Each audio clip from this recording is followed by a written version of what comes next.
안녕하세요. 저는 1년 반 전에 결혼한 새댁입니다. 지금은 경기도의 한 오피스텔에서 남편과 살고 있습니다. 어쩌다가 신혼살림을 오피스텔에서 하게 되었냐고요? 저희도 시작은 번듯한 역세권 아파트였습니다. 남들은 저희 보고 큰 아파트에서 작은 오피스텔로 집을 옮겼으니 혹시 망해서 이사 간 거냐는 소리도 하던데요. 저희는 망해서 떠난 게 아니라 오히려 행복해지기 위해 나왔습니다. 전에 살던 신혼집 아파트는 시댁에서 해주셨는데 딱 2개월 살다가 나왔어요. 그리고 시부모님이랑은 이제 아예 연락 안 하고 지내고요. 어머님은 계속 연락을 하려 하시지만 다 차단했습니다. 남편도 그렇게 하고 있고요. 아파트까지 해줬던 시댁인데 어떻게 이렇게 하느냐고요? 지금부터 그 사연을 이야기해 보겠습니다. 남편이랑 저는 3년 정도 연애하다가 결혼에 꼴이 냈습니다. 3년이면 그리 짧은 기간도 아닌데다 결혼 정년기에 남녀다 보니 보통은 각자의 부모님들께 인사도 드리고 왕래도 하면서 지내기도 하잖아요. 하지만 저는 결혼 얘기 나오기 직전까지도 시댁 사람들을 단 한 번도 본 적이 없습니다.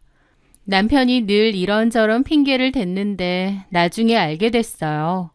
시부모님이 저를 탐탁치 않아 하셨고 연애든 결혼이든 다 반대하셨다는 것을요. 남편은 그런 부모님을 설득 혹은 싸워가며 저랑의 만남을 유지해왔었고 제가 상처받을까봐 그런 말을 일절 안 했던 거였죠. 남편의 부모님이 저를 마음에 안 들어 한다고 했을 때 저는 그분들의 마음을 충분히 이해했습니다.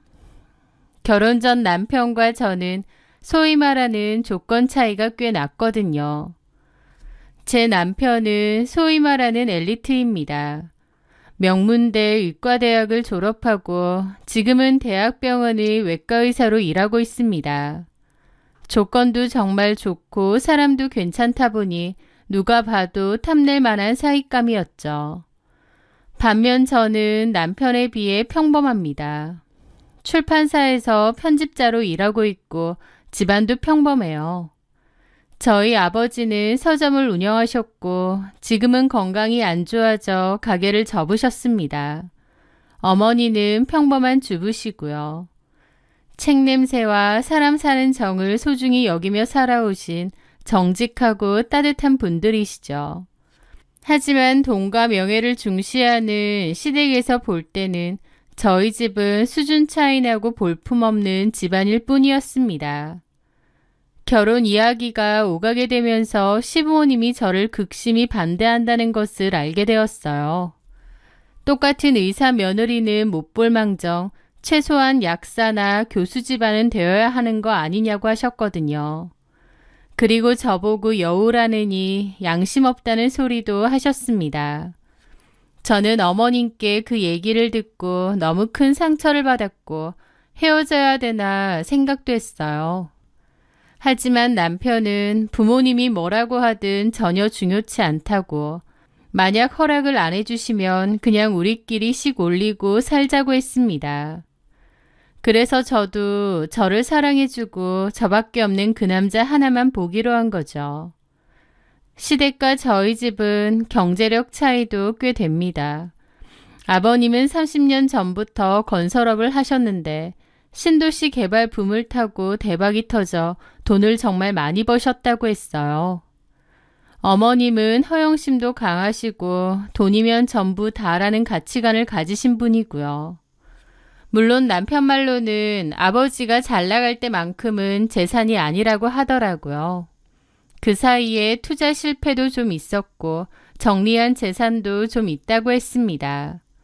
하지만 그럼에도 여유가 꽤 있었어요. 그렇다 보니 더더욱 평범한 저희 집안과 제가 탐탁지 않으셨던 거죠. 남편은 부모님이 뭐라고 하든 저와의 결혼을 밀어붙였고 아들이 완강하게 나오니 결국 시부모님도 마지못해 저를 허락하셨습니다.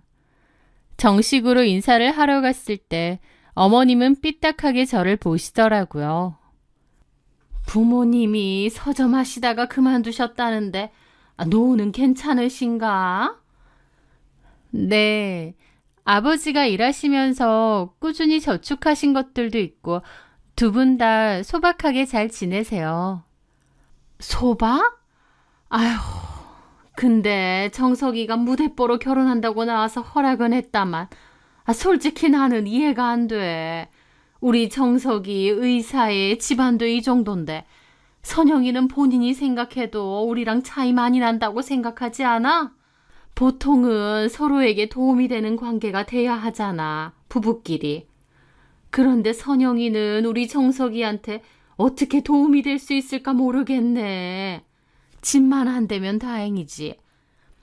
하시며 한숨과 함께 비웃으시는데 제 얼굴이 확 붉어졌습니다.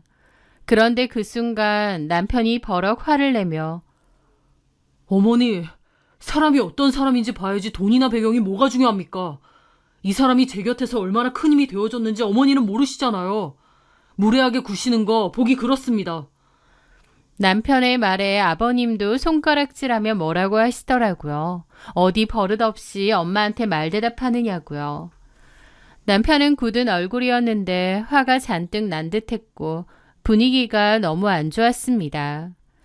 그렇게 불편한 기분으로 첫 인사를 끝내고 집으로 가는 길, 남편이 오히려 저에게 사과를 했습니다. 얼마나 불쾌했냐고요. 하지만 저는 얼마든지 마음의 준비를 했었다며 괜찮다고 했습니다. 사실 남편은 부모님과 사이가 좋지 않습니다. 특히 어머님과는 사이가 몹시 좋지 않은데요. 어머님은 남편의 친어머니가 아닙니다. 남편 초등학교 입학 전 친어머니가 돌아가셨다고 했고 그때 정식으로 재혼하신 분이 지금의 어머님이라고 했죠. 남편에게는 배다른 남동생 하나가 있었습니다. 그러니까 남편은 돌아가신 어머니와 아버지 사이에서 낳은 자식이고 남동생은 지금의 어머니 아버지 사이에서 낳은 자식이죠. 그 동생은 남편과는 9살 터울이고요. 남편은 워낙 머리가 좋아 예전부터 영재 소리 들으며 컸다고 했고 누가 시키지 않아도 알아서 공부를 했다고 했습니다. 학원이며 과외 한번 받지 않아도 공부를 곧잘 했다더라고요. 반면 남편의 남동생은 어머님이 온갖 비싼 과외니 학원이니 다 시켰는데도 공부도 못하고 오히려 사고만 치고 다녔다더군요. 그건 지금도 마찬가지고요. 돈 사고에 폭행 사고에 여자 문제까지 아주 골고루 문제란 문제는 다 일으키고 다닌다는데 어머님이 조용히 돈으로 수습하면서 그냥 찍소리 말고 지내만 다오 이러고 있습니다. 대외적으로는 의사 아들을 둔 어머니로 주변에 부러움을 샀지만 사실상 그 아들은 친아들이 아니고 숨기고 싶은 망나니 아들이 친아들이죠. 그리고 어머님은 애초에 저희 남편에게 별로 애정이 없었다고 했습니다. 친아들도 아니거니와 최소한의 연민이나 애정도 없는 것 같다고 했죠. 그저 의사 아들이니 자랑하는 용도, 허영심을 채우는 용도일 뿐이라고 했습니다. 어렸을 때부터 아버님이나 다른 사람들 앞에서는 잘해주는 척, 친어머니의 빈자리를 채워주는 척 했지만 사실은 저희 남편에게 별로 관심이 없고 냉담하셨다더군요. 그런데 정작 자기 친아들은 공부도 못하고 허구한 날 사고만 치고 다니고 반면 저희 남편은 알아서 전교 1등의 수제소리 듣고 다니다 보니 어머님의 태도가 돌변했다고 했습니다. 본인이 생각해도 사고뭉치 둘째 아들 엄마보다는 똑똑한 수제소리 듣는 첫째 아들을 부각시키는 게 나았을 테죠. 그리고 사람들한테도 자기가 친어머니가 아니긴 하지만 이렇게 첫째 아들한테 헌신적으로 잘하고 그런 노력으로 인해 첫째가 공부도 잘하고 똑똑하다는 것을 어필하고 싶었던 모양이에요. 남편은 귀엽고 필요 없다고 하는데도 자기 마음대로 고액의 개인 과외를 시키고 유명한 학원에 등떠밀어 보내고 그랬답니다. 남편은 예전부터 알아서 학습량과 진도를 계산해서 공부하고 성적을 냈기에 그런 게 필요 없었다고 하더라고요. 오히려 그런 간섭이 너무 부담스럽고 싫어서 안 한다고 여러 번 얘기했다는데 그럴 때마다 어머님은 왜 안 하느냐고 무조건 하라고 심하게 다그쳤다고 합니다. 그러면서 내가 친엄마가 아니라서 내 말에 안 따르냐며 윽박을 질렀다고 하더라고요. 그럴 때 어머님이 너무 무서워서 남편은 별 수 없이 어머님이 하라는 대로 학원도 다니고 가해도 했답니다. 그렇게 남편이 성적이 잘 나오면 어머님은 아버님에게도 이렇게 자기가 큰아들에게도 헌신하고 노력한다는 걸 보여주려 했고 또 다른 사람들한테도 자랑을 했대요. 전처의 아들이지만 내 아들처럼 정성껏 돌보고 공부도 열심히 시키고 투자한다면서요. 주변에서도 어머님더러 친아들도 아닌데 지극정성이다라면서 동시에 저희 남편더러 나중에 엄마한테 효도해라는 소리를 그렇게 많이 하더래요. 남편은 억지로 가외니 학원 다니는 게 너무 힘들고 싫었기에 결국 더 이상은 안 다니고 싶다고 거절을 했다고 했습니다. 그랬더니 어머님이 눈이 돌아서 퍼부었다고 하더군요. 그 말들이 남편의 가슴에는 대못처럼 아직도 박혀있다고 했습니다. 왜 안 해? 네가 그렇게 잘났어? 너 성적 잘 나오는 것도 결국 내가 비싼 과외 알아봐주고 학원 보내주고 해서 그만큼 나오는 거 아니야? 그게 다 네 힘으로 된 것 같아? 네가 하는 과외니 학원이니 그거 돈만 있다고 들어갈 수 있는 건 줄 알아? 내가 다 노력해서 네가 그런 혜택을 받을 수 있게 된 건데 그것도 모르고 힘들게 공부 뒷바라지 해주면 고마운 줄 알 것이지 어디서 실내 어쩌네 그딴 소리야. 그런 거 안 해도 제가 알아서 할 수 있어요. 조그만한 게 고집도 세고 그런 거 죽은 니네 엄마 닮아서 그렇지? 엄마 얘기하지 마세요. 이 싸가지 없는 게 어디서... 내가 너 진짜 좋아서 투자하고 치맛바람 날리면서 공부시키는 줄 알아? 나도 너 싫어. 너 보면 독하고 징글 맞아 보여서 나도 너 싫어. 근데 어쨌든 내가 네 엄마고 내 역할 해야 되니까 하는 거야. 나도 너 보기 싫어. 그렇게 잘났으면 네 힘으로 어디 나가 살아. 니네 아빠가 나랑 살지 너랑 살 것 같니? 화기 집에서 쫓아내줘? 그래야 정신 차릴래? 그 말에 남편도 막 따졌다고 하더라고요. 여기 우리 엄마 아빠 집인데 아줌마가 뭔데요? 뭐? 아줌마? 너 오늘 잘 걸렸다. 그러면서 그때 당시 중학생밖에 안 된 남편을 겉옷도 안 입히고 밖으로 내쫓아 버리셨다더군요. 그때가 남편 말로는 1월이었고 정말 추운 날이었대요. 남편은 슬리퍼 차림으로 쫓겨났는데 너무 추웠고 오갈 데도 없고 엄마가 보고 싶어서 펑펑 울었답니다. 그렇게 밖에서 몇 시간이나 헤매다가 너무 추워 죽을 것 같아서 다시 집으로 왔고 싹싹 빌고 들어왔다고 하더라고요. 남편은 그날 심하게 폐렴이 와서 한동안 고생도 엄청 했는데 어머님은 아버님 앞에서 울면서 친엄마가 아니라서 자기를 무시한다고 자기한테 혼자 따지더니 막무가내로 집을 나간 거라고 거짓말했다네요. 어머님 얘기만 듣는 아버님은 아픈 남편에게 찾아와 크게 꾸짖었다고 했습니다. 어머니 말 거역하지 말고 고분고분하게 살라고요. 남편은 그 과정에서 크게 상처를 받았고 어쨌든 이 집에서 버텨야 했기에 그냥 고분고분 지내자고 결심했다고 하더라고요. 그날 이후로 제 남편은 어머님 심기를 거슬리지 않고 죽은 듯이 처박혀 공부만 했다고 했습니다. 그리고 의대 합격과 동시에 기숙사로 들어갔고 그 후 바로 독립을 했다고 하더라고요. 시간이 많이 흘렀고 남편도 성인이었기에 겉으로 보기엔 아무렇지 않은 가족처럼 지내지만 남편은 아직도 그 일이 생생하다고 했고 치가 떨린다고 했습니다. 남편 얘기를 들어보니 정말 짠하더군요. 그 어린 중학생이 얼마나 서럽고 무섭고 힘들었을까 마음이 아팠습니다. 저는 남편의 손을 꼭 잡고 말했습니다. 고생 많았네. 이제 자기한테 내가 있잖아. 내가 당신 옆에서 진짜 가족이 되어줄게. 고마워, 자기야. 그렇게 저희는 결혼을 준비했습니다. 남편에게 들어서 어머님 성격이 유난스럽다는 건 저도 잘 알고 있었기에 어느 정도 마음을 먹고 한 결혼이었죠.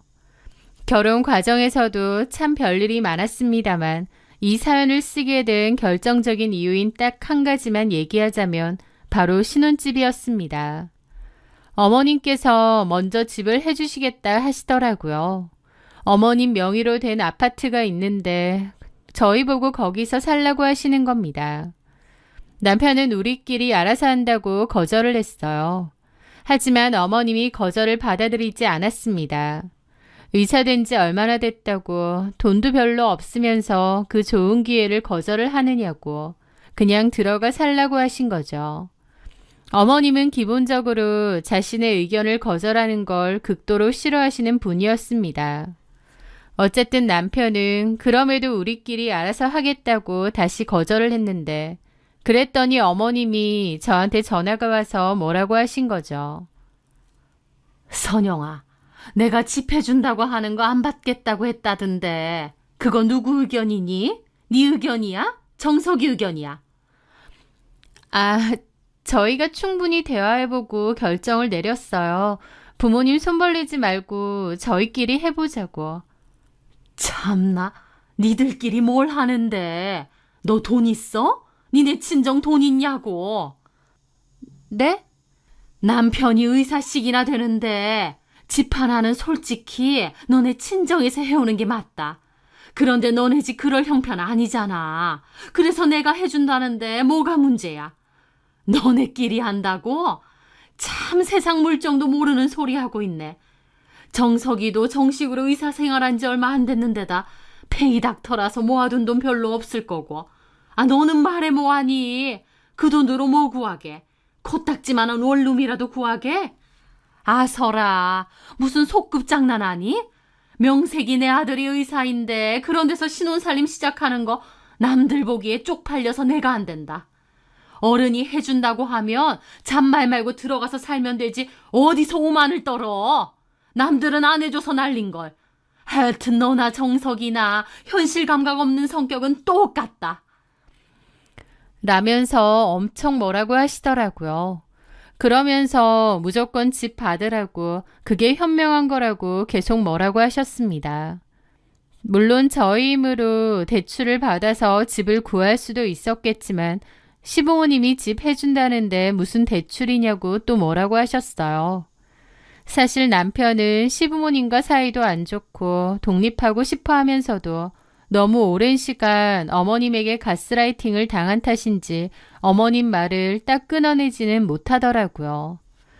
시부모님은 자기 명의 아파트에 들어가 살라고 계속 다그치셨고 저랑 남편도 결국은 그러자고 했습니다. 신혼집 해주신다는데 굳이 마다하는 것도 좀 아닌 것 같고 거기서 살면서 돈 열심히 모아서 나오자면서 결국 들어가기로 한 거죠.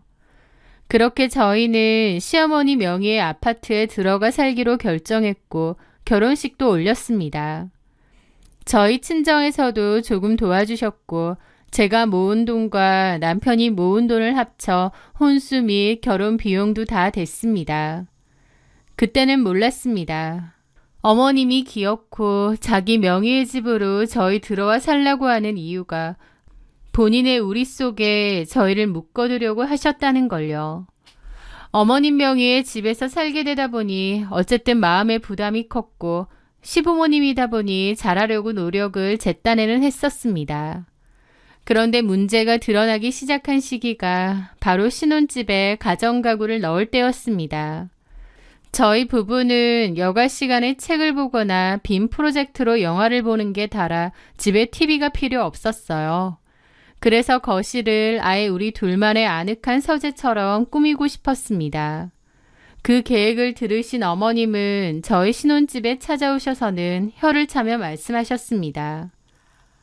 이게 뭐니? 무슨 새빵살이 하는 대학생들도 아니고 거실은 집안의 얼굴이야. 궁상맞게 웬 책들이야. 어머니, 저희는 TV를 잘 안 봐서요. 대신 책 읽고 영화 보는 걸 좋아해서.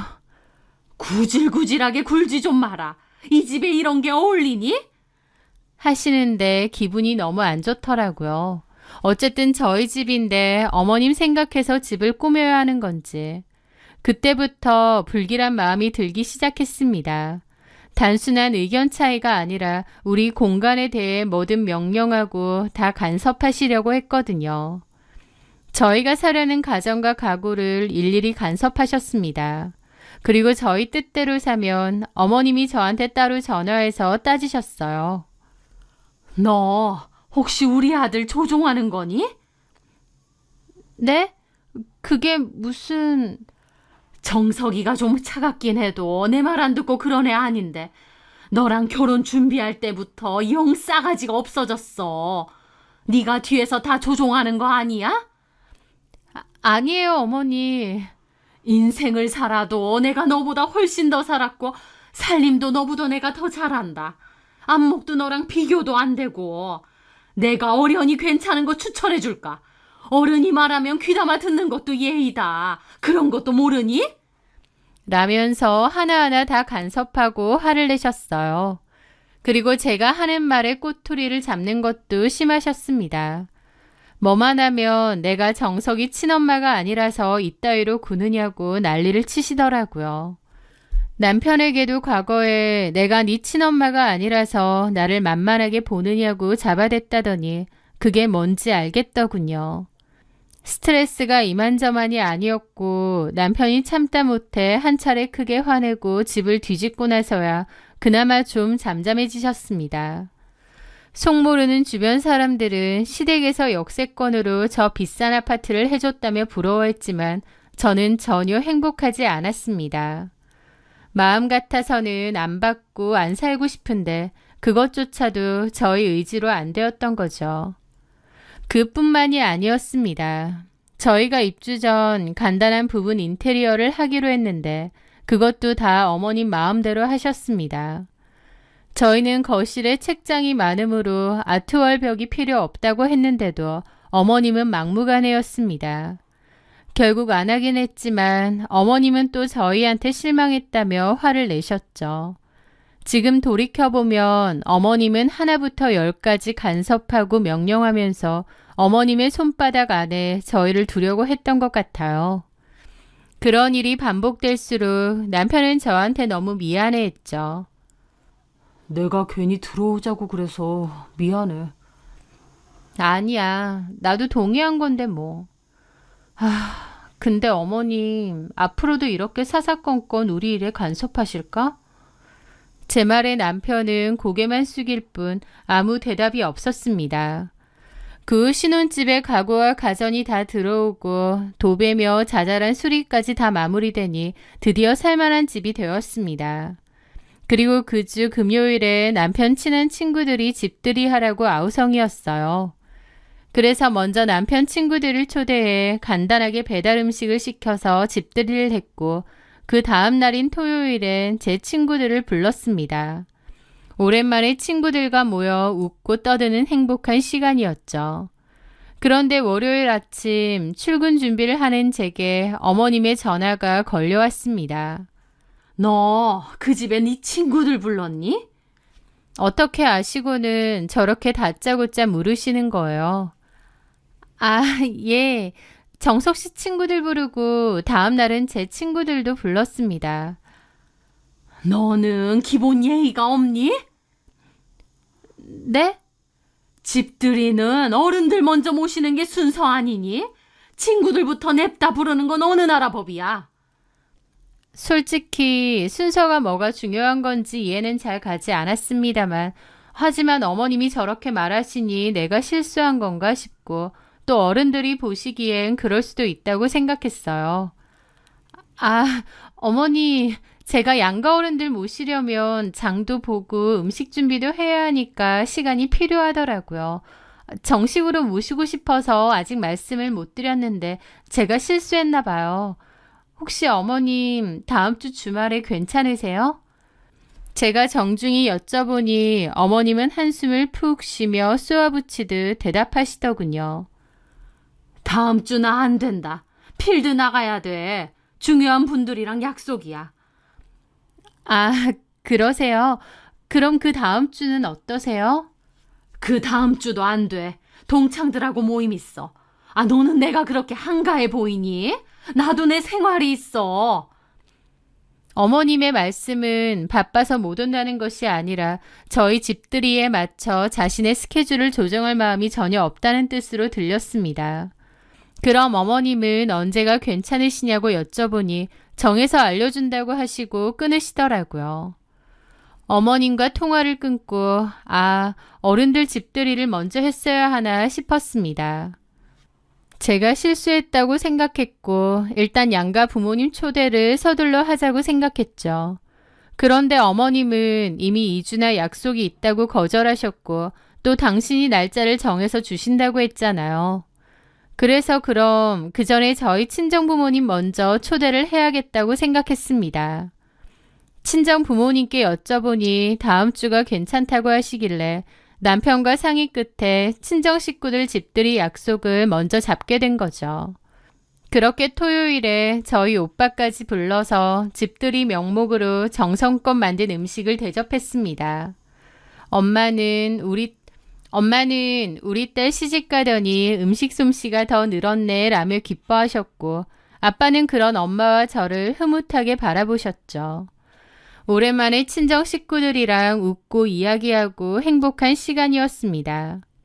그때는 몰랐습니다. 그게 그 사건의 발단이 될 줄은 말이죠. 친정을 초대한 집들이가 끝나고 저희 친정엄마가 댁에 돌아가시면서 카톡 프로필 사진을 올리셨어요. 가족 모두 다 같이 찍은 사진을요. 엄마가 사진이 잘 나왔다고 좋아하셨는데 그걸 마침 카톡 프로필 사진에 올리신 모양이에요.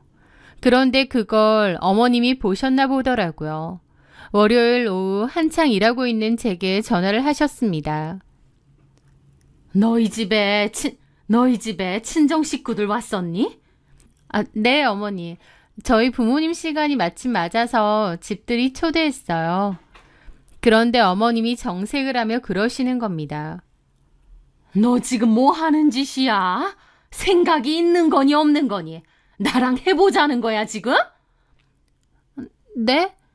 난데없이 우리보다 친구들 먼저 불렀을 때도 어이없지만 참았는데 이제 친정 식구들?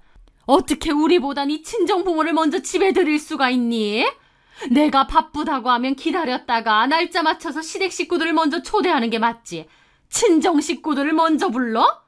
너 그 집을 누가 해줬는데 자꾸 이런 식으로 나오니? 결혼하면서 집 떡하니 해주니까 그 집이 진짜 네 집인 줄 알아? 귀가 멍멍할 듯 소리를 지르는 어머님 때문에 저는 잠시 수화기를 얼굴에서 떨어뜨릴 수밖에 없었습니다. 어머님은 수화기 너머로 소리를 고래고래 지르시더니 얼굴을 보고 얘기를 해야겠다며 지금 당장 신혼집으로 가서 기다리겠다고 하시더군요. 월요일 오후였고 저는 회사에 있었거든요. 그런데 빈집에 시어머니가 먼저 들어가시겠다는 겁니다. 제가 곧 있으면 퇴근이라고 가서 문 열어드리겠다고 하니 내 집에 내가 들어가지도 못해? 알아서 들어갈 테니 너도 알아서 들어와라. 하시는데 진짜 벙찌더라고요. 저희 집 도어락 비번도 시어머니가 직접 정해주실 때부터 좀 그랬는데 내 집에 내가 가지도 못하냐는 식으로 하시니 저도 너무 기분이 상하는 겁니다. 아무리 집을 해주셨다 한들 어쨌든 저와 남편이 살고 있는 집이잖아요. 그런데 너무 막무가내이고 본인 마음대로 하려고 하시는 게 불쾌했습니다. 그렇게 어머님이 퇴근하고도 곧장 오라고 하고 전화를 끊었고 저는 남편에게 전화해 있었던 일을 다 말했습니다. 남편도 기가 막히다는 듯 본인이 알아서 해결하겠다고 하더군요. 그런데 해결이 되기는커녕 집에 들어가니 어머님이 거실 소파에 떡하니 앉아 계신 거예요. 그러고는 다짜고짜 집안 살림에 대해서도 뭐라고 하시더라고요. 너 부엌에 가스레인지 후드는 자주 안 닦니? 그렇게 게을러서 어디다 써? 냉장고 청소도 잘 안 해? 내가 그러라고 이 집 해준 줄 알아? 도대체 마음에 드는 데가 없다, 너는. 라고 하시더라고요. 저는 벙 쪄서 있는데 곧이어 그 얘기도 따지셨습니다.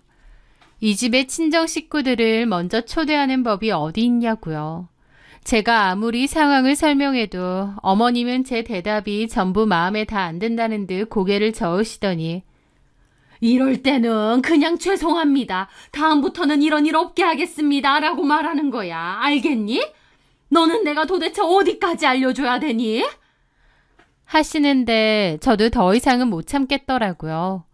웬만하면 좋게 좋게 하자 생각했지만 제가 왜 이런 폭언을 듣고 있어야 되는지도 모르겠고요. 그래서 저도 그랬습니다. 어머니, 솔직히 저희 친정부모님 먼저 부른 게 뭐가 잘못인지 모르겠어요.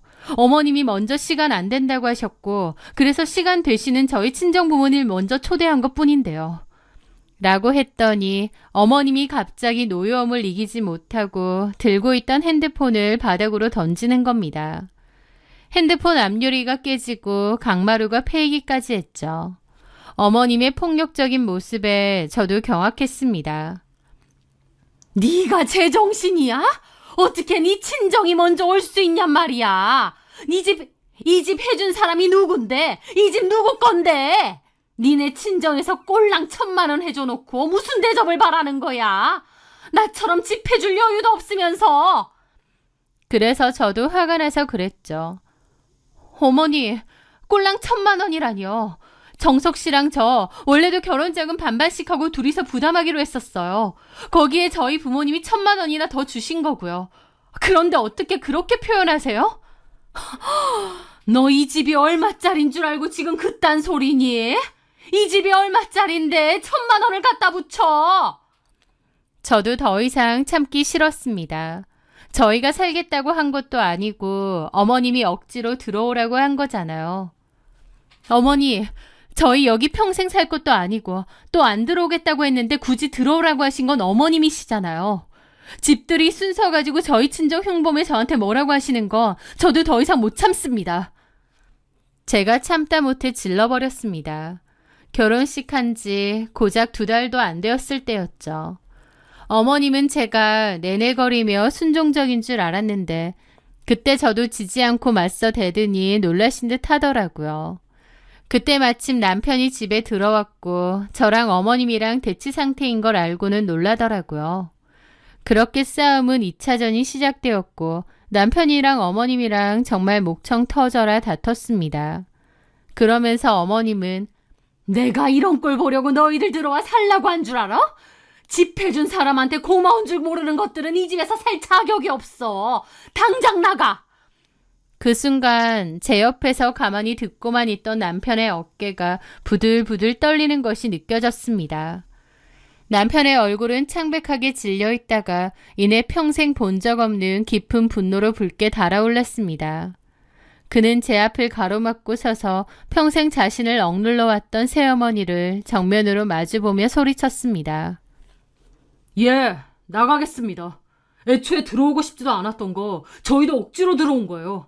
이렇게 된 마당에 저도 할 말 좀 하겠습니다. 툭하면 그러셨죠. 내가 친엄마가 아니라서 무시하냐고. 예, 당신이 친엄마였다면 저한테 그리고 며느리한테 이렇게까지 안 하셨을 것 같네요. 평생을 어머님 아들이랑 저를 차별했으면서 사람들 앞에서는 본인 자랑거리로만 나를 이용하려 했죠. 그래도 다 참았는데 이제는 저도 못 참겠습니다. 남편은 곧바로 뒤돌아 저를 보며 마치 확인이라도 받듯 다시 한번 선언했습니다. 여보, 당장 짐 싸서 나가자. 이런 꼴 보면서 여기 있을 필요 없지. 어머니, 저희 이 집에서 나갈 거고 어머니하고 인연도 여기서 끝입니다. 남편이 그렇게 소리친 후 어머님은 어안이 벙벙한 듯 아무 말도 못하고 서 계셨습니다. 평생 자신에게 복종하던 의붓 아들이 처음으로 자신에게 대드는 모습에 큰 충격을 받은 듯 했습니다. 그러더니 결혼 잘못해서 성격 다 버렸다고 그러는 거예요. 또 제 탓이었죠. 남편은 코웃음 치더라고요. 제가 결혼해서 성격을 버린 게 아니고요. 여태까지 어머니한테 가스라이팅 당하고 반항도 못하고 살았는데 이제야 제정신 든 겁니다. 솔직히 어머니라고 부르고 싶지도 않지만 그나마의 정을 생각해서 참는 줄이나 아세요. 당신은 아버지 새아내지 내 엄마가 아니에요. 뭐가 어째? 그래서 저도 그랬죠. 어머님도 좀 솔직해지세요. 이 집 저희한테 살라고 한 거 좋은 의도로 살라고 하신 거 아니잖아요. 그냥 저희 마음대로 휘두르려고 하고 통제 수단이었을 뿐이잖아요. 어머님 하는지 너무 숨 막히고 소름 끼쳐요. 나가라고 하셨죠? 원하시는 대로 나갈 거고 저희끼리 알아서 집 구해 살겠습니다. 더 이상 저희 인생에 감나라 배나라 하지 마세요. 말했더니 시어머니 얼굴이 붉으락 푸르락 난리도 아니더군요. 그랬더니 은혜도 모르는 것들 이라며 생난리를 치더니 성질을 내고 나가셨습니다. 저희 부부는 그날 이후로 정말 바로 부동산에 집 알아보러 다녔습니다. 그리고 저랑 남편 회사 중간 지점쯤에 18평짜리 오피스텔 하나 전세 계약했고 최대한 빠른 시일 내에 이사 가능한 업체를 찾아 일주일 만에 이사까지 진행했습니다. 혼수가 다 들어가지 못할 것 같아서 필요한 건 친정에 원래 있던 오래된 가정과 바꾸고 오피스텔에 들어갈 수 있는 꼭 필요한 가정가구만 챙겨서 들어갔습니다. 훨씬 간소해서 가는 거지만 아쉽기는커녕 속이 시원하더라고요. 드디어 시어머니의 지긋지긋한 간섭과 통제에서도 벗어나는구나 싶어서 후련했습니다. 남편은 저에게 마음고생 많았다고 진심으로 미안해하며 그때 말한 것처럼 시부모님 안 보고 살 거라고 이제 시댁의 발길을 끊자고 하더라고요. 진작 했어야 되는 일인데 너무 오래 걸렸다고요. 당연히 시부모님한테는 이사 간다고 따로 연락하지 않았습니다. 어머님은 그 후로 저희랑 연락이 안 되자 아파트로 다시 쳐들어온 것 같고 저희가 정말로 짐 싹 빼고 이사 간 걸 알게 된 거죠. 설마 했는데 일주일도 안 돼서 싹 나간 거 보고 놀라신 모양이었습니다. 그렇게 결혼하자마자 2달 좀 넘어서 시어머니랑 절연하게 되었던 거예요. 평수는 좀 작아졌지만 남편이랑 평화롭게 살게 된 지금이 너무너무 행복합니다. 퇴근하고 돌아오면 거실에 앉아 빔 프로젝터로 영화도 보고 같이 맛있는 것도 해먹고요. 그 넓고 불편하기만 했던 아파트에서의 시간보다 이곳이 훨씬 더 따뜻하고 충만한 데다 제가 진짜 원하는 신혼생활이 이거더라고요. 여기서 살다가 아이 가지고 나면 또 계획을 해서 다른 곳으로 이사를 가던지 할 생각입니다. 어쨌든 그렇게 시댁하고는 거의 절연을 했는데 시부모님은 이제 와서 그래도 부모 자식 사이인데 어떻게 인연을 끊느냐 어쩌냐 하며 다시 연락을 하려 했습니다. 하지만 저희 부부는 단호했죠. 더 이상 연락 말라고요.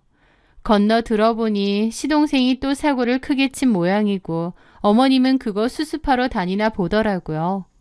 어머님에게 저희 남편은 허영심 때문에 필요한 존재일 뿐이었습니다. 똑똑하고 공부 잘하고 이제는 의사가 된 제 남편은 어머님에게 자랑할 때 필요한 존재일 뿐이었죠. 하지만 이제는 아시겠죠. 사고치고 다녀서 죽어라 뒤치다거리 하고 다녀야 되는 답도 안 나오는 둘째 아들. 그 둘째 아들이 진짜 어머님의 아들이라는 걸요. 더 이상 본인의 허영심이나 자랑거리에 제 남편 이용하지 마시고 본인 아들 뒤치다거리나 하고 사셨으면 해요. 저희는 이제는 그 누구의 간섭도 없이 저희끼리 차근차근 가정을 잘 꾸릴 생각이고요. 진정한 우리 집은 평수나 삐까뻔쩍한 인테리어로 결정되는 것이 아니라 그 안에서 온전한 우리 자신으로 숨 쉴 수 있을 때 완성된다는 것을 많이 느끼고 있습니다. 시어머니의 아파트는 넓고 번듯했지만 그곳은 저희 집이 아니라 그저 시어머니의 욕심이 머무는 공간이었으니까요. 지금 저희가 사는 작은 오피스텔은 비록 좁고 소박하지만 그 누구의 간섭도 없는 저희 둘만의 진짜 보금자리입니다. 이곳에서 저희는 비로소 진짜 부부가 되어가고 있습니다.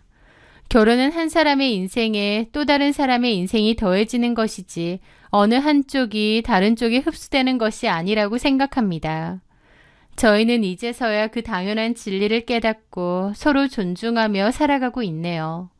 앞으로는 제 행복 제가 잘 지키며 살아가려 합니다. 제 긴 이야기 끝까지 들어주셔서 감사합니다.